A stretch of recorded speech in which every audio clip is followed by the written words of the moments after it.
that. Okay, the recording has started. So official welcome. Thank you all so much across the state of Texas for being patient. There was some technical issues, so we didn't start at 2 o'clock. We are just now starting at 2:30. Once again, this will be recorded. So if there are folks that were not able, that were not able to stay, we'll be recording this and it'll be posted very soon. And I'll send out information to the ESCs to be able to share that with you all as well. Once again, we do not take live questions, but the Q&A is open. So if there are questions that you want to submit to either Nathan or Jeremy today, it oftentimes helps us with any Q&As that go out or additional sharing of information. So please utilize the question and answer, but we do not answer questions live today. So Jeremy, I think you are up first on the agenda, so I will let you start. Perfect. Thank you, Anna. Appreciate you guys having me today. I just want to very quickly share with you a resource that is updated and available on the agency website related to state performance plan indicators. And so I'll share screen just very quickly. You should be seeing the TEA website. Anna, can you? Yep, that's what's up.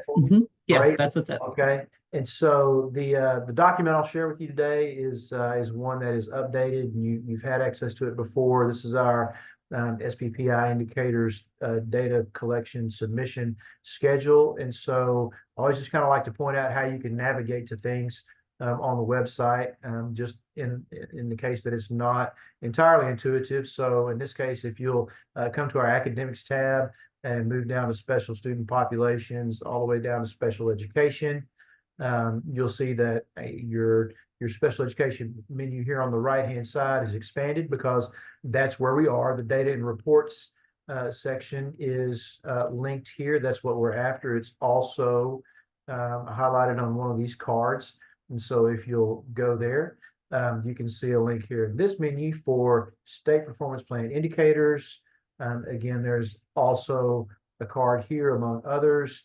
This is a great spot. I'll point out here there are also useful links to SpedTex, Texas Sped Support, your district LEA profile reports for SVP indicators, the state report, some other LEA reports and terminations. So we'll go here to our state performance plan indicators, and the link for these documents is right here. You'll see we do still have the 22-23 submission schedule is posted live for reference. This is our current schedule. And it's really just a quick and easy kind of a cheat sheet, boiled down distillation of what each of the indicators are in state performance plan, what the data source is for each one, where that data comes from, when it comes from, and what the period of the collection is. And so, for example, when we talk about graduation rate, that data primarily comes from our PEIMS fall submission, the snapshot submission number 1, and looking at our leaver data, our school leavers that come to us in the beginning of the school start window as you code those graduates who have left you in the year just prior.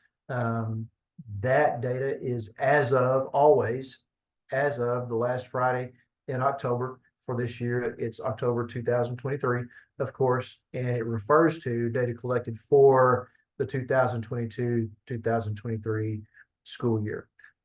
Each of these indicators has a similar kind of information. Some of it refers to student demographics. Some of it refers to, of course, PEIMS information. Some refer to different platforms and applications where data is submitted, as is the case with our child find data for indicators 11 and 12. That's in our TSDS child find collection. So we have our promotion and completion dates, our submission due dates here as well. So just a quick and easy resource. If you scroll to the bottom, there's kind of a key or a legend, so to speak, for some of our acronyms, because that's a good, convenient place to put it. We have some footnotes that refer back to superscripts throughout the document. So again, if you're familiar with this document, not much has changed other than the dates from the past year. If you have any questions regarding this document, you feel free to forward those on. And as Anna said, we can respond to that in a Q&A at a later date. I love the fact there's a date at the bottom too. I know sometimes that's always helpful having that date Yeah. at the very bottom of the document. So when people are looking at, they want to make sure they're looking at the newest one. So thank you, Jeremy. I appreciate it. Thank you. Nathan, you're going to share with us a little bit about some grant opportunities today. Yes, I'll share screen and show a website for the Innovative Services for Students with Autism grant. This is came out of the 88 Texas legislative session. It is for years 2024 to 2026.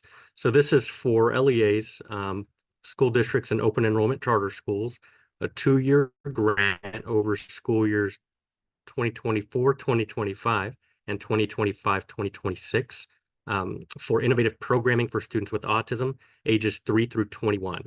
So this is very similar to the grants that came out 2 years ago and 2 years prior to that. We have a website for this grant, which I believe, Anna, it's in the agenda, should be linked.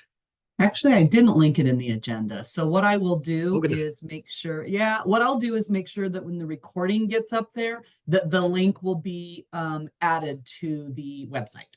I can do Okay, that. perfect. Thank you so much. And I say that because this is a grant that's unique in that it administered through an ESC. ESC 13 is administering this grant. So it is not a grant that's available on TEA grant opportunities page like other grants. This grant application will be hosted on this website once that goes live. So here's some basic information, an overview of the grant. Like I said, it's for programming for ages 3 through 21 for autism, for LEAs, collaborative applications, that is one or more school districts or open enrollment charters collaborating on a grant application with a designated fiscal agent, and designated member districts are prioritized in this grant. And let's see, there's some additional requirements down here. This comes straight out of statute in accordance with Texas Education Code 29026. And here are some of the basic pieces that we're looking for the applications. Basic information on who's eligible to apply, which I've already reviewed. So let's go to some different spots on the website. We have a complete and intent to apply form, which hopefully, there it goes, takes you to a Google form for some basic information. This helps us gauge the level of interest in the grant to see just a general number for how many folks or how many LEAs are interested in applying, so that we can calibrate our viewers for that and prepare accordingly. So please complete that intent to apply form if you do have interest in applying for this grant. Once the grant application goes live on February, actually, let me refresh. I think they updated it. There it is. They did update it. It opens on February 15th, 2024. And so once that goes live, the intent to apply form will be replaced by the actual link to the application. Additional information here, if you have any questions whatsoever, a link to email. There's also an email address right here. It is autismgrant@esc13.texed.net. Send any and all questions that way. We have additional information here. We have 3 information sessions scheduled. They are all going to be relatively the same basic information presented by the ESC and myself regarding the grant, with a follow-up Q&A session. All 3 of them will be recorded and posted to the website once completed, along with the slide decks. Those have dates and times, all in Central Standard Time, with registration links. You can come to 1, 2, 3. Just know that they're all roughly the same information. And please register for those if you do have any interest and any questions. The timeline, which was just updated today, takes you through the process. Right now, we're in this period where you can submit any questions and submit the intent to apply form on the 15th. The application will open.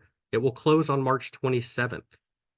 So you have just over a month to make this app, or actually about a month to apply for this grant.